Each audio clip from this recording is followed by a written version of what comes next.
Hi, good evening, folks. Welcome to Blue and Gold Talk, the video on the channel. If you're new here, usually just random Sabres talk, but today, of course, I have to have a therapy session with you guys because I can see Sabres Nation falling apart everywhere. Everything's dropping. Fire bombs are coming out of the sky. Oh, God. Guys, calm down. Good Lord, calm down. It's the first game of the year. God, I mean, these guys are just learning to play with each other. So they had a flat, I would say the first two periods, they were pretty flat. They didn't look good. They didn't look engaged. Somebody had to come out flat. It happened to be us. What do you want me to tell you, guys? Okay, so I want to talk about a few things here. Besides the game, I thought Markstrom was really excellent in nets, and the Sabres could have maybe rallied. But the thing is, they didn't deserve to win because the 60-minute effort wasn't there, okay? By the time it was 2-0, I'd lost interest. And when I'm losing interest, it isn't because I give up. It's because I don't see the interest in them, okay? This is how it looked to me today with the Sabres. They look like an inexperienced young team out there again today, and they are still. They're still one of the youngest teams in hockey, but that's not the excuse we're going to go with this year. You don't got to worry. I'm done with that one. This is the year where things should come over the hump, and I think things will, okay? I want to be very clear on this. I do think this year we're in for a fun season. Yes, today sucks. We all wanted to get off to that nice start and everything, but they have a chance to redeem themselves tomorrow and get out of there 1-1, which is what I was hoping for right from the start. So if they can get out of there 1-1, I'm good. And be done with this damn travel whole thing and get back to regular games out here. You know, really. Okay, I want to go over a few things, guys, because Sabres channels are panicking. The Sabres are bad. They're awful. Oh my God, it's the coming of the Antichrist. Like, come on. 7 years in our history, I believe we could have won the Stanley Cup, okay? You guys know I've talked about this before. I'm going to talk about these seasons, all right? The 74-75 Buffalo Sabres could have won the Stanley Cup that year. We came 2 wins away from winning the Stanley Cup, and if it wasn't for a guy named Bernie Perron, we probably would have won the Stanley Cup. Probably, because the truth is we had lost one home game the entire playoffs, and that was Game 6 of the finals. In 1975, we had won every single home game up to that point. And if it wasn't for going back to, if it wasn't for Philly being so damn strong on their home ice too, but we're not trying to rehash the 75 finals. There's a point to this, okay? 74-75 Buffalo Sabres started 1-2-0. 1-2-0.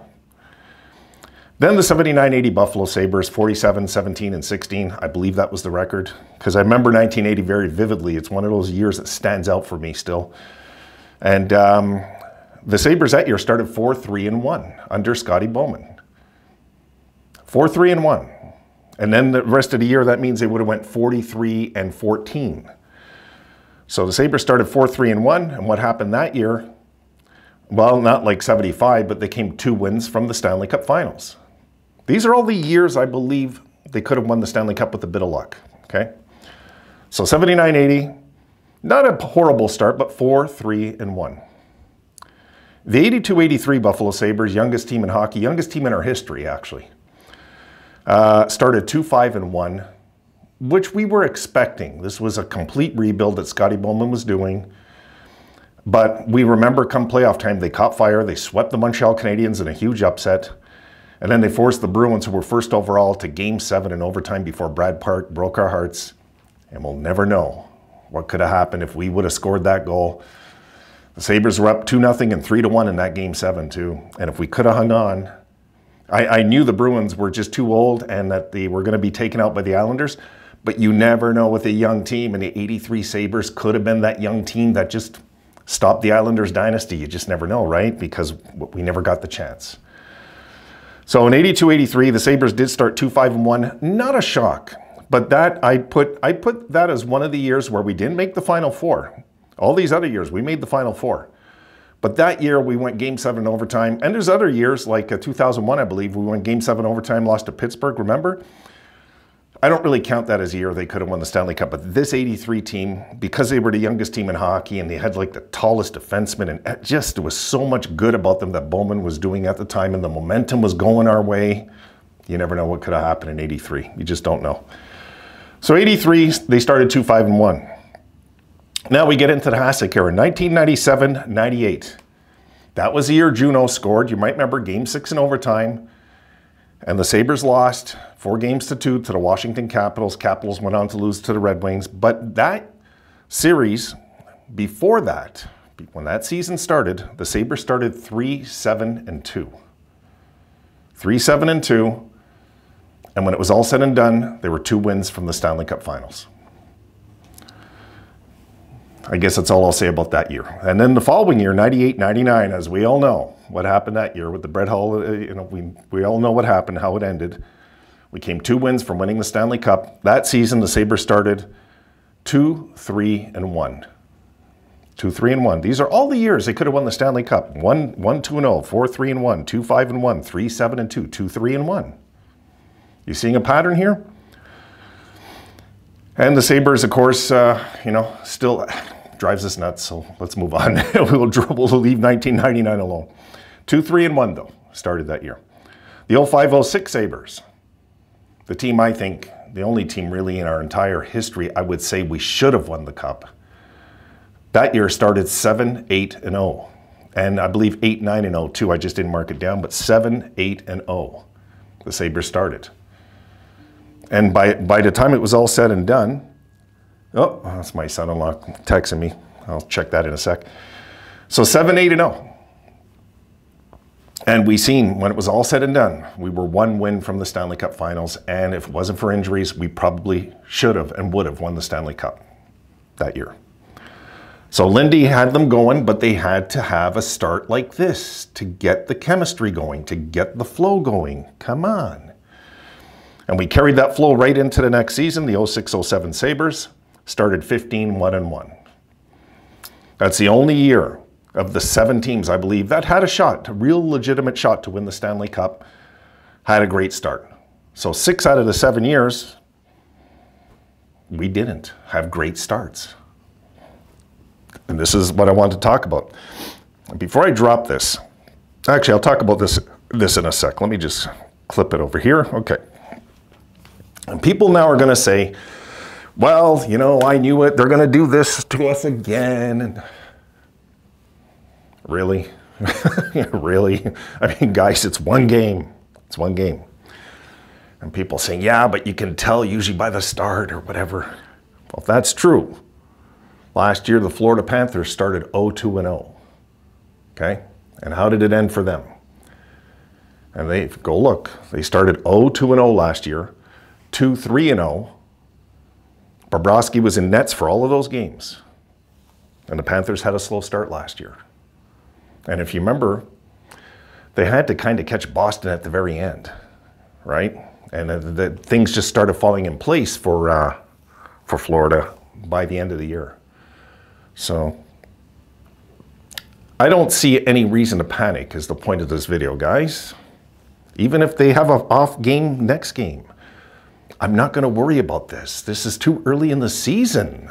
It's game number 1, for God's sakes. I'm looking at these other Sabres channels. Oh, the Sabres are lousy. They're finished. Come on. Oh, my God. Are we that soft? You know? And I thought the Sabres, too, the first half of that game, even though they were out hitting them, they looked soft. They did. They looked soft. But we looked off more than soft. Soft isn't the right word. They looked off. Scattered. Like a team that's just learning to understand each other. And that, guys, might take 2 weeks. You know? I know we all want this great start. I do, too. I mean, I want to see the Sabres start like 15-3-2, guys. I want to see it. But the odds are, I mean, if you look at our entire history, how often have we done that? Even in these other years I just pointed out, it doesn't really happen. The Sabres usually find their chemistry and start rolling. So I don't think there's any reason, guys, to panic. Let's calm down, okay? It's one game. Tomorrow it'll be 2 games. But no matter what happens in the next game, you know, if the Sabres win 7-1, let's not overreact either. Let's just say, okay, the hell with this stupid global series thing. It's done. Let's get back now to regular games. This stuff, you know, it drives me nuts. This stuff not on our home ice and no home crowd. And it's entertainment value, okay, but, you know. So if the Panthers started 0-2 last year and won the Stanley Cup, why are we panicking we're 0-1? I don't get it. I don't get the panic. But I'm starting to understand the Sabres mentality. When, not all, okay? Not all. That's not fair to say. But the Sabres younger crowd, they're so fed up with losing that, you know, this is their only way expressing it is frustration. And I get it. I get it. I'm a fan. I love the team like you do. But let's hang in there, okay? Hang on with your nails for now if you have to. Calm down, relax, have a coffee, go have a Gatorade. I don't know. Calm down. It's too soon to panic. When it's time to panic, I'll panic. Don't worry. Way too soon. You know, if the Sabres started 2-10-1, yeah, I'm going to be livid. I'm going to be frustrated. I'm going to be confused, not understanding what the hell is going on. And, you know, I already see people saying, okay, after that, you know, they want to fire Lindy now. Like, come on, man. Calm down. Calm down. You know, the inexperience of some of our fans. Calm down. Relax. It's probably fans that are 19, 20, and they're frustrated. Yeah. And I feel for the younger fans, folks. I do. They've known nothing but disaster. Since they're kids, since they're little kids following this franchise. Imagine, they didn't have the moments we had. You know, Sabres never had the biggest moment yet, but we've had some good moments in our history, guys. And I can understand why the fans, the younger fans, are frustrated as hell. Just frustrated. Can't take it anymore. What I suggest, understand that throwing out negative isn't going to help. It doesn't help nothing. It doesn't help nothing. Just relax, observe, and try not to get too emotionally caught into it. Even when they start winning, don't get too emotionally caught into it. Let's look at the first 20 games like an experiment. Let's see what we have here. Let's see. I don't think it's time to panic. Not yet. Good God, it's one game. But let's see what we have. Well, I mean, what hand have we been dealt here this year? We don't know. It's too soon to tell. Even if they won today, I'd be saying the same thing. It's just way too soon to tell. How are we going to react to a loss? Well, we'll find out tomorrow. Right? We'll find out tomorrow. I don't think there's any reason to jump ship. Okay? I don't think there's any reason to give up. That's how, my God, the season's done. Guys, it's early. Calm down. Ask Florida how it ended for them when they started 0-2 last year. I'll use the most recent example. It's just too easy to get caught up into a loss and say, oh my God, here we go again, here we go.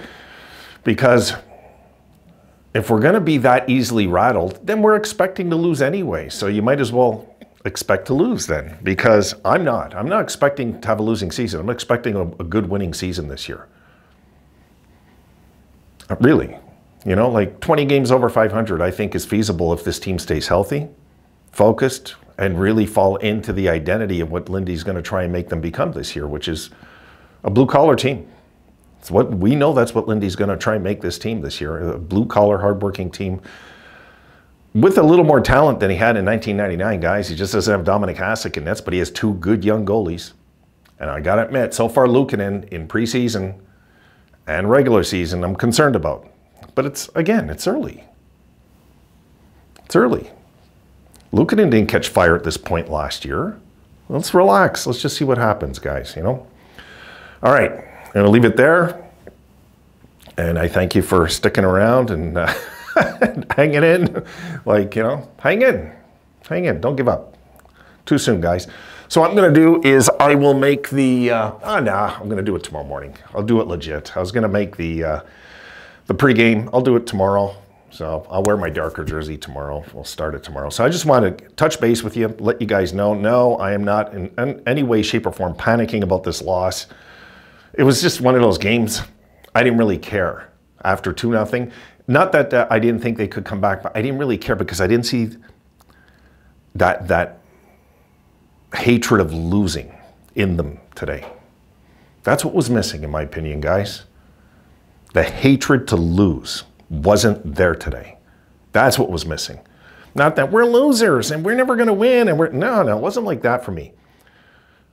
It's like Lindy hasn't learned yet how to instill that in them, that disgust they feel when you lose a game. So hopefully today, we'll see how they react tomorrow. Let's see. It's a good-looking young Jersey team over there. People are saying they're way ahead of us in the rebuild. My goodness, it's one game. Calm down. One game. You know, it's one game. So we're going to see tomorrow. We'll get a better idea what we're looking at tomorrow. If we lose again tomorrow and we look the same way again tomorrow, yeah, a little concerned, but you know, I'll just be happy we're done with this global thing and we're back home to regular games. And hey guys, we were the home team today, so the home record thing continues not to do well, even when we're not at home. All right, guys, done for the night. I just wanted to rant a bit, talk a bit, and point out a few things, you know, historically and stuff. And calm down. We'll see you tomorrow. What happens? Have a great night, guys.